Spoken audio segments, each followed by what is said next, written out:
Disambut bak pahlawan, skuad Garuda Asia tiba kembali ke tanah air usai raih tiket ke Piala Dunia U17 2025. Garuda Asia semakin mengerikan.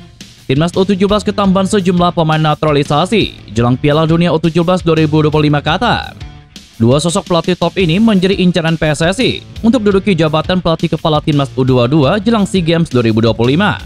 Serta beberapa berita Timnas Indonesia hari ini. Selengkapnya hanya di Kickoff Football.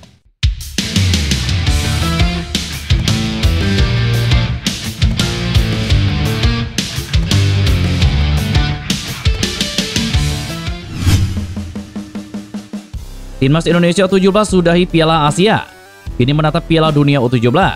Masih ada beberapa PR untuk pasukan Novarianto. Seperti diketahui, skuad Garuda Muda kalah 0-6 dari Korea Utara di babak perempat final pada Senin kemarin. Timnas Indonesia setidaknya sudah mengamankan tiket ke Piala Dunia U17 pada bulan November nanti di Qatar. Pengamat sepak bola Muhammad Kusnaini memberikan catatan-catatan buat Timnas Indonesia U17. Menurutnya, ada banyak PR yang harus diselesaikan pasukan Novarianto. Bungkus menilai, kekuatan fisik harus dibenahi Timnas Indonesia U17. Mental bermain ketika tertinggal lebih dulu turut harus jadi catatan. Selain itu, para pemain dinilai harus menjalani uji coba dengan tim-tim kuat agar semakin terasah kemampuannya. Kekalahan dari Korea Utara menyadarkan kita bahwa Timnas U17 masih banyak kekurangan. Meskipun mereka juara grup di Piala Asia, tetapi untuk bersaing di Piala Dunia nanti, masih banyak pembenahan yang harus dilakukan. Korea Utara sudah menunjukkan kepada kita level permainan seperti apa yang akan kita hadapi di Piala Dunia nanti, kata Bungkus Naini. Selain itu, Bungkus Naini menambahkan skuad Garuda Asia perlu menambah pemain berkualitas, termasuk dari diaspora, agar bisa bersaing di Piala Dunia nanti.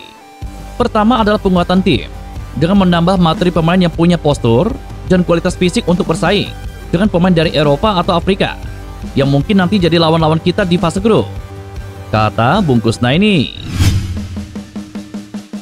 Kekalahan telak Timnas Indonesia U17 0-6 dari Korea Utara di babak perempat final kemarin memang sangat mengecewakan bagi publik sepak bola nasional. Kekalahan telak Garuda Muda oleh pasukan Korea Utara juga menjadi sorotan media Korea Selatan. Salah satu media Korsel net.com pada Selasa kemarin dalam ulasannya kemudian menyinggung pelatih Novarianto. Pada judul artikel, Novarianto disebut media Korsel itu sebagai si murid teladan Sintayong. Hasil itu adalah kekalahan tak terduga. Timnas Indonesia menarik perhatian karena berhasil membuat kejutan dengan mengalahkan Korsel yang dianggap tim unggulan pada babak fase grup, tulis media tersebut. Lebih lanjut, media Korsel itu kemudian menyoroti soal jam terbang dan pengalaman Garuda Muda yang menjadi biang kerok anak asuh Novarianto itu dipukul 6 gol tanpa balas oleh Korea Utara. Ada faktor kekurangan pengalaman untuk membalikkan situasi yang tidak menguntungkan. Skema pertandingan tidak membaik karena kebobolan gol pertama pada menit awal dan semuanya hancur. Novarianto dianggap sebagai murid teladan Sintayong. Ia membantu pelatih Korsel itu saat masih menjadi pelatih kepala Timnas Indonesia, tambah media tersebut. Pelatih Timnas U17 Indonesia Novarianto membeberkan rencananya usai timnya tersingkir dari Piala Asia U17 2025. Tentu permainan Timnas U17 Indonesia meninggalkan sejumlah catatan, apalagi Indonesia resmi mengantongi satu tiket ke Piala Dunia U17 usai lolos ke babak 8 besar Piala Asia. Tentu masih ada 7 bulan persiapan sebelum ke turnamen utama. Novarianto tentu bakal menyusun roadmap persiapan timnya menuju Piala Dunia. Hal ini disusun agar Timnas U17 Indonesia bisa tampil maksimal di Piala Dunia U17 2025. Setelah melakukan evaluasi, dan kami berikan evaluasi ke PSSI, kami akan mencoba membuat roadmap rencana menuju Piala Dunia dan sampaikan ke PSSI. Dan semoga apa yang kita persiapkan ke depannya bisa membuat persiapan kita lebih maksimal dan pemain bisa lebih progres dan lebih siap ke Piala Dunia, kata Novarianto. Yang pasti, persiapan tim Garuda Asia harus lebih serius. Meski menelan kekalahan dari Timnas Korea Utara U17, Timnas Garuda Asia masih akan menghabiskan waktu di Arab Saudi. Evandra Florasta CS baru dijadwalkan pulang ke tanah air hari ini. Kepulangan skuad Garuda Asia nantinya diprediksi akan mendapatkan sambutan meriah dari supporter Garuda. Selain itu, Kapten Timnas Indonesia U17, Iputu Panji, juga memberikan apresiasi pada perjuangan rekan-rekannya di Piala Asia U17 hingga berhasil lolos ke Piala Dunia U17. Meskipun tersingkir di perempat final, Kapten Timnas Indonesia U17 itu tetap memberikan pujian dan apresiasi kepada rekan-rekan setimnya. Kalian semua luar biasa. tulis Iputu Panji di Instagram pribadinya. Ketum PSSI Erick Thohir belum menentukan posisi pelatih timnas U22 untuk SEA Games 2025. Selain nama Gerald Vandenberg, ada nama Nova Arianto sebagai kandidat. Erick Thohir memang terus menggodok sosok pelatih timnas Indonesia U22 yang bakal tampil di ajang SEA Games 2025. Erick tentu ingin Indonesia tampil baik karena menyandang status juara bertahan medali emas SEA Games. Erick mengaku memang dirinya mempertimbangkan nama Nova Arianto untuk calon pelatih timnas Indonesia U22. Sebab Nova Arianto berhasil membawa timnas Indonesia U17 ke panggung Piala Dunia U17. Namun pada sisi lain memilih Nova Arianto sebagai pelatih timnas Indonesia U22 di ajang SEA Games 2025 bukan tanpa resiko. Sebab sampai hari ini, Nova Arianto masih tercatat sebagai pelatih timnas Indonesia U17. Pelatih timnas Indonesia Patrick Kluivert dijamin bahagia sebab ada calon penyerang timnas Indonesia yang akan merasakan atmosfer kasta tertinggi sepak bola Belanda pada musim 2025-2026 bersama FC Volendam. Sosok yang dimaksud adalah penyerang berusia 20 tahun, Mauro Gistra.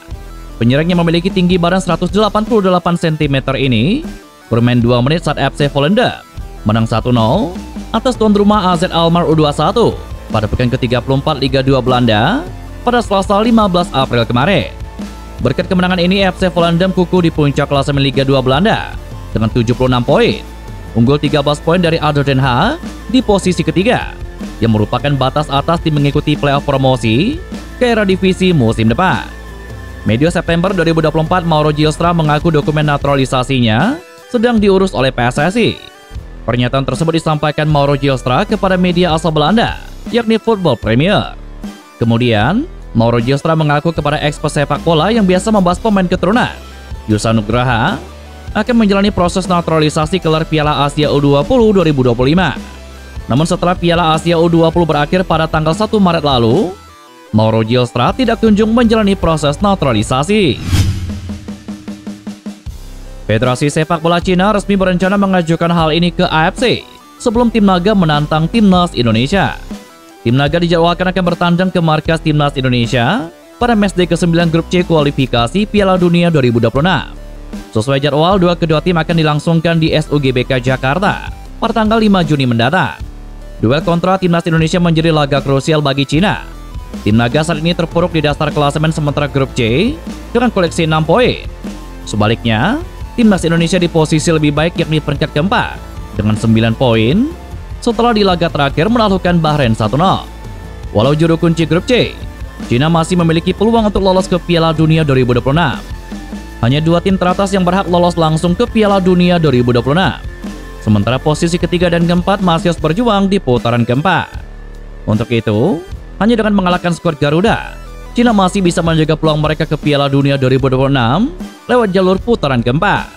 Jelang laga terdekat kontra timnas Indonesia, Federasi Sepak Bola Cina resmi mengajukan permohonan ke AFC.